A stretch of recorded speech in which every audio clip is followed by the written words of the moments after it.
आप सभी दर्शकों को बहुत-बहुत नमस्कार करेंगे, बहुत-बहुत स्वागत करेंगे आज की हमारी खास चर्चा में। आपके साथ मैं हूँ ऋतिका पांडे और खास चर्चा है आज, हमेशा रहती है खास, पर आज हम खास इसे क्यों कह रहे हैं उसका आपको तर्क भी देंगे। जी हाँ, देखिए अगर हम बात करें तो एक चिकित्सक के पास जब हम जाते हैं ना, तो वो हमारे शरीर की रिपोर्ट को पढ़ता है। लेकिन जब हम एक साधक के साथ बैठते हैं, लेकिन जब एक साधक खुद भी बैठता है, तो वो अपनी आत्मा की रिपोर्ट खुद ही पढ़ता है। कितनी हैरानी की बात है, कितनी गहरी बात है ना।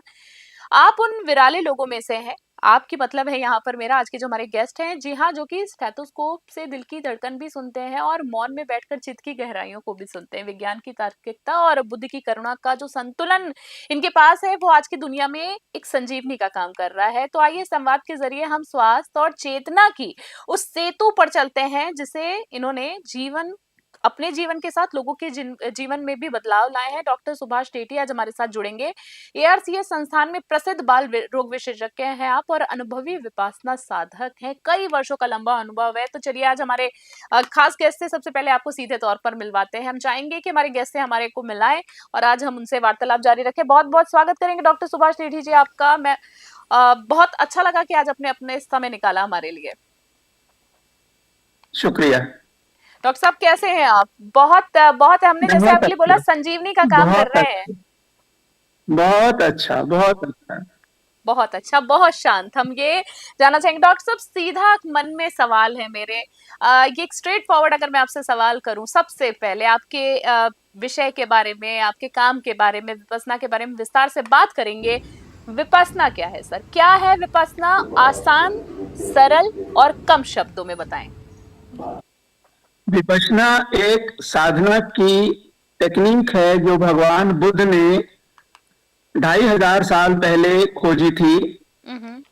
जब उनका सब कुछ उनके पास था, सुख सुविधा, राजा राजा के बेटे थे, राजकुमार थे, लेकिन उनके जीवन में कुछ ऐसी घटना घटी। उन्होंने एक बूढ़े व्यक्ति को देखा, बीमार को देखा, मृत व्यक्ति को देखा और फिर एक सन्यासी को देखा। तो उनके मन में ये हुआ कि क्या सबने बूढ़ा होना है, मुझे भी होना है? क्या सबने बीमार होना है? क्या मैंने भी मर जाना है? तो सारी दुनिया का दुख देख के उनके मन में जो करुणा जागी, तो एक वैज्ञानिक की तौर से, वैज्ञानिक की तरह उन्होंने कहा कि कोई ना कोई तो इसका कारण होगा, मैं खोज करूंगा ताकि मैं अपने दुख से भी दूर, अपने को भी दुख से दूर मुक्त कर लूं और सारी दुनिया के लोगों को भी मैं दुख से मुक्त कर लूं। तो उनको इतना 6 साल लगे ये सारी कठिन साधना की, जंगलों में जाके, लेकिन उन्होंने अंततः इसका सॉल्यूशन पा लिया और विपश्यना की साधना को खोज लिया और खुद को मुक्त किया। और फिर करुण चित्त से वो 45 वर्ष जो उनके साधना, जो मुक्ति के बाद 45 वर्ष तक, अपने अंतिम समय तक इस साधना को करुण चित्त से बांटते रहे। और ये गुरु शिष्य परंपरा से ये हमारे तक आज तक पहुंची है। इसमें ये इंडिया से तो लुप्त हो ही गई थी, लेकिन एक पड़ोसी देश बर्मा ने इसको संभाल के रखा और जहां से हमारे गुरुजी इसको लेके आए, उन्होंने पहले खुद सीखा और उनको अपने व्यक्तिगत जीवन में इतना लाभ हुआ कि उन्होंने अपना पूरा जीवन ही इसको सिखाने में लगा दिया। ये 1969 में इंडिया में आई थी और 10 दिन के निःशुल्क शिविर लगते हैं जहां साधकों को वहां रह के, और रहना खाना पीना सब निःशुल्क है, वहां रह के ये साधना सीखता है। ये विपश्यना है। बहुत ही खूबसूरत, बहुत ही दुख खूबसूरत। जैसे मुक्ति कि की मैं साधना है। जी जी, जैसे कि मैंने शुरू में कहा था कि आसान, सरल और कम शब्दों में आपने पूरा जो एक वर्णन किया है बेहद ही खूबसूरत है। डॉक्टर साहब, अगर मैं आप सवालों में आगे आपसे बढ़ूं, समय को देखते हुए चलते हुए, तो विज्ञान की अगर मैं बात करूं और अनित्यता की अगर मैं बात करूं, तो डॉक्टर साहब आप मेडिकल साइंस में, हम जैसे कि जैसे कि स्थिरता की मैं बात कर रही हूँ, बात करते हैं, जबकि विपश्यना की अगर मैं बात करूं, उसका मूल आधार जो है वो परिवर्तन है। तो जब आप अपनी आंखों से शरीर की कोशिकाओं के स्तर को टूटते बनते हुए बार बार देखते हैं, तो वो बुद्ध का अमित्व का सिद्धांत आपको एक डॉक्टर के तौर पर कितना तार्किक लगता है?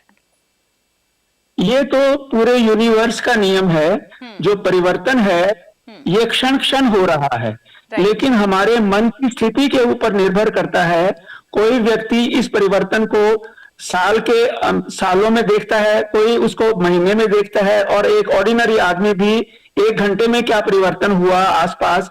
लेकिन विपश्यना में हम सीखते हैं कि मोमेंट बाय मोमेंट, क्षण क्षण, जब हमारे शरीर में उसको किसी किताब से नहीं, अपने अनुभव से देखते हैं कि अभी मेरे चित्त की चेतना कैसी थी, अभी मेरे शरीर की संवेदना कैसी थी, अभी दर्द था अब दर्द नहीं है, अब खुजली थी अब खुजली हट गई। तो इस परिवर्तन को हम व्यक्तिगत अनुभव के तौर पे वो करते हैं। तो इसका फायदा क्या होता है कि जो मन की आदत है कि जो प्रिय लगता है उसको समेटे रहना चाहता है, जो अप्रिय है उसको धकेलना चाहता है। लेकिन जब उसको ये पता लग जाता है कि ना प्रिय रहने वाला है ना अप्रिय रहने वाला है, तो ये बनाए रखने की और धकेलने की जो उसकी ऊर्जा है, जिसमें मानसिक संतुलन खत्म हो जाता है, खराब हो जाता है। एक शांत मन से जब अपने अपने जो परिवर्तन को देखता है, तो उस समय जो फिर ये जब हमारे जीवन में भी ऐसी घटनाएं होती हैं, मनचाही होती है, अनचाही होती है, तो अनट्रेन्ड माइंड जो होता है वो जब भी अनवांटेड चीज होती है, अनचाही होती है, तो अपने मन का संतुलन खो देता है, क्रोध में आ जाता है, गुस्से में आ जाता है, अपसेट हो जाता है। और अपसेट की स्टेट में, गुस्से के स्टेट में ठीक गलत का उसको ज्ञान ही नहीं रहता। तो उस दौरान जो वो बोलता है, जो वो एक्शन करता है, बाद में रिग्रेट करता है। अगर ये विपश्यना की साधना से हम ये सीखते हैं कि कैसी भी परिस्थिति हो, अनचाही हो, मनचाही हो, तो हमारा मानसिक संतुलन बना रहे और उस संतुलित मन से हम एक्शन लें, रिएक्शन नहीं करें। प्रतिक्रिया या रिएक्शन में ही हमारा संतुलन खोता है। अगर हम शांत मन से एक्शन लें तो हम अपनी समस्याओं का अच्छी तरह से समाधान कर पाएंगे। एक बहुत अच्छी अंग्रेजी में कहावत है, पर सरल शब्दों में कहें जो आपकी बातों के सार से जाना है कि एक्ट एंड रिस्पॉन्ड में बहुत बड़ा फर्क होता है। वही बात आपने बहुत ही खूबसूरती से समझाया है। 100%। आगे आपसे जानना चाहूंगी कि जैसे संस्कार और साइकोसोमैटिक की अगर हम रोगों की बात करें, आज चिकित्सा जगत मान रहा है कि अधिकतर जो बीमारियां हैं सर मन से पैदा होती है, क्योंकि आप एक बेहद ही अनुभवी डॉक्टर भी हैं। तो विपश्यना के अनुसार हमारे दबे हुए विकार या संस्कार शरीर पर संवेदना बनकर उभरते हैं, यानी प्रॉब्लमेटिक कहीं ना कहीं क्रिएट हो ही जाती है चीजें। तो आपने अपने करियर में कोई ऐसे उदाहरण देखे जहां केवल अवेयरनेस ने उन लोगों को, उन रोगों को काट दिया हो जड़ से, दवाई भी छू नहीं पाई हो जिनको? बिल्कुल, ऐसा अनुभव बहुत है। पूरा एक्जिमा ठीक हो गया, पूरा अस्थमा ठीक हो गया, पूरे पेट के रोग, जोड़ों के रोग। खुद मेरी मदर को दोनों घुटने सूजे हुए थे और गोली खाती थी, लाठी से चलती थी। केवल इसके फर्स्ट स्टेप आनापान के अभ्यास से उनके वो गोडे भी ठीक हो गए, घुटने भी ठीक हो गए और लाठी भी चली गई, गोली भी चली गई। क्योंकि हमारे मन का एक एक विचार हमारे शरीर को प्रभावित करता है। एक क्रोध का विचार पूरे खून को जहरीला कर देता है, एक डर का विचार। और ये जो स्ट्रेस है, क्या स्ट्रेस दुनिया में स्ट्रेस, बाहर दुनिया में स्ट्रेस नहीं होता। स्ट्रेस तो हमारा रिस्पॉन्स है। जब हम किसी सिचुएशन को रिएक्ट करते हैं तो वो रिएक्शन हमारे धीरे धीरे धीरे फिर वो आदत बन जाती है इरिटेशन की, कंप्लेन करने की। फिर वो धीरे धीरे वो केमिकल्स इकट्ठे होते रहते हैं। और बीमारी है क्या? केमिकल का इम्बैलेंस है और दवाइयां भी केमिकल्स है। तो अगर हम साधना में अपने विचारों को ठीक करना सीख लें, तो जो हमारे नेगेटिव विचार हैं उनको हम अवेयरनेस से, इमोशंस, जो थॉट को ठीक करेंगे तो इमोशंस अपने आप, फीलिंग्स अपने आप ठीक हो जाएंगी। तो मन का शरीर के साथ संबंध है। तो सारी बीमारियां या तो मन से पैदा होती हैं, या बीमारी किसी कारण से हो गई लेकिन मन में भय आ गया, अरे कैंसर तो नहीं हो जाएगा, अरे कुछ हो तो नहीं जाएगा। तो जो हमारा बीमारी का एक्सपीरियंस है वो विपश्यना से एकदम, जो भी दिखाना है डॉक्टर को, इलाज करना है, लेकिन शांत मन से हम उस बीमारी को एक्सपीरियंस करेंगे। Beautiful answer, so beautiful you have explain. जैसे कि हमारे दर्शकों को एक बार फिर से बता देना चाहूंगी, आज हमारे साथ डॉक्टर सुभाष सेठी जी हैं। ये इनका व्यक्तित्व जो कह सकते हैं वास्तव में विज्ञान और आत्मबोध का एक दुर्लभ संगम है, क्योंकि जहां हम बात कर रहे हैं डॉक्टर साहब से स्थूल ग्रोथ शरीर की चिकित्सा करता है, वहीं एक विपश्यना साधक होने के नाते स्टेबल, एकदम सूक्ष्म संवेदनाओं को भी समझता है। डॉक्टर साहब, आगे आपसे जानना चाहूंगी कि एक डॉक्टर का जीवन तनाव और इमरजेंसी से भरा हुआ होता है, तो एक सर्जन या फिजिशियन के लिए समता को बनाए रखने के लिए, जी हाँ, जिसको हम बोलते हैं ना समता बनाए रखने के लिए, कितना चुनौतीपूर्ण है, जिसे हम ध्यान के दौरान अनुभव भी करते हैं। क्या विपश्यना आपको ऑपरेशन थिएटर के भीतर एक शांत दृष्टि बनाए रखने में कभी उसने मदद की? मेडिकल ट्रीटमेंट की आपकी बात करूं मैं, बहुत मदद। मेरा बच्चों का है, तो हमारे पास जो जुकाम, खांसी, बुखार के बच्चे आते हैं वो तो बिल्कुल साधारण बात है। अच्छा। लेकिन बच्चों में आपने खुद का भी आपका अनुभव होगा, कितने विकलांग बच्चे होते हैं, आंखें नहीं हैं, सुन जी, नहीं जी। सकते, मानसिक विकलांग हैं। हुँ। वो उनके पेरेंट के लिए कितना बड़ा स्ट्रेस है। और हर चीज 100%। का तो दवाई में इलाज होता नहीं। तो जब मेरे पास वो पेशेंट आते थे, पेरेंट्स आते थे, तो बोलते हैं कि words of comfort skillfully used are the oldest therapy known to man. कि राइट। जब हम हमारे पास पेशेंट आता है तो हमारे 3 काम होते हैं। हुँ, एक तो हम उसकी बीमारी की खोज करते हैं, हुँ। दूसरा उसकी इमोशंस को स्टेबलाइज करते हैं, तीसरा उसको हम एजुकेट करते हैं। हुँ। एलोपैथी का होते हुए भी मेरी गाइडिंग लाइन है, we do not need more medication, we need more education.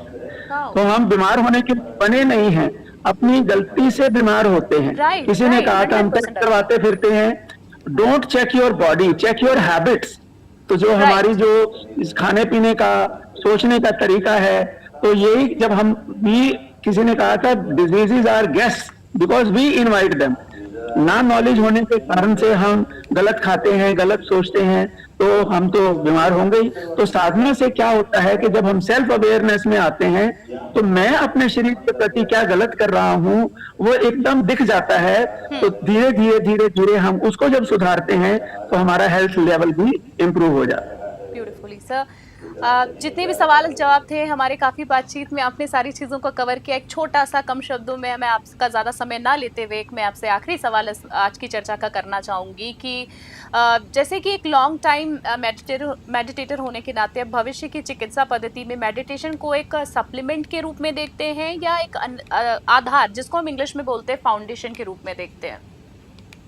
Supplement तो पक्का ही है, क्योंकि अगर हम किसी व्यक्ति को कोई एक्यूट बीमारी है, क्रॉनिक बीमारी है, कुछ ऐसी बीमारियां हैं जिसका अभी तक कोई इलाज नहीं है, हम्म। तो वो जब बीमारी होती है तो how the patient handles, what is the relationship of the patient with the disease. अगर राइट। वो पेशेंट को डिजीज को अपने पे हावी नहीं होने देता, तो वो उसको जो भी उसने इलाज करवाना है, मन उसका शांत रहता है, और शांत मन से जो इलाज करवाना है वो बेस्ट केयर। तो इसको बोलते हैं कंबाइनिंग क्योरिंग विद केयरिंग। तो ओके। एज ए फिजिशियन जब हम क्योर करते हैं तो ह्यूमन बीइंग है, जब उसको हम सहानुभूति के साथ पेश आते जी, हैं, जी, कंपैशन जी। के साथ पेश आते हैं, it gets communicated to him, he develops faith, उस environment and context of faith उसकी ट्रीटमेंट भी बहुत अच्छी, उसका जो इम्यून सिस्टम है वो राइट। बहुत अच्छा हो जाता है कंपैशन ओके। के हिसाब से। डॉक्टर साहब, you have explained everything very beautifully. First of all, very very much thank you. आपको बहुत बहुत आभार व्यक्त करना चाहूंगी कि आज आपने अपना बहुमूल्य समय दिया, और हम चाहेंगे कि ज्यादा से ज्यादा लोग जो है विपश्यना से जुड़े। मेरा भी प्रयास रहेगा कि मैं जुड़ूं। आपका बहुत बहुत धन्यवाद देना चाहेंगे। आज हमारे साथ डॉक्टर सेठी। आज की चर्चा ने स्पष्ट कर दिया है कि वास्तविक जो बीमारियां हैं, स्वास्थ्य केवल बीमारी का ना होना नहीं है, जी हाँ, बल्कि स्वयं में स्थित होना है। आपने हमें ये दिखाया कि कैसे एक हाथ में विज्ञान की मशाल और दूसरे में ध्यान का दीप लेकर भी जीवन के अंधेरे और रास्तों को पार किया जा सकता है। इनकी यात्रा केवल एक डॉक्टर की नहीं, बल्कि कैसे पथिक की है, जो दूसरों के जख्मों को भरने के साथ साथ अपने स्वयं को हीलर बनाना भी सिखाता है। तो आज की खास चर्चा में फिलहाल के लिए इतना ही। देश और दुनिया की बड़ी खबरों के लिए बने रहे News 21 अभी के लिए। नमस्कार, जय हिंद, जय भारत।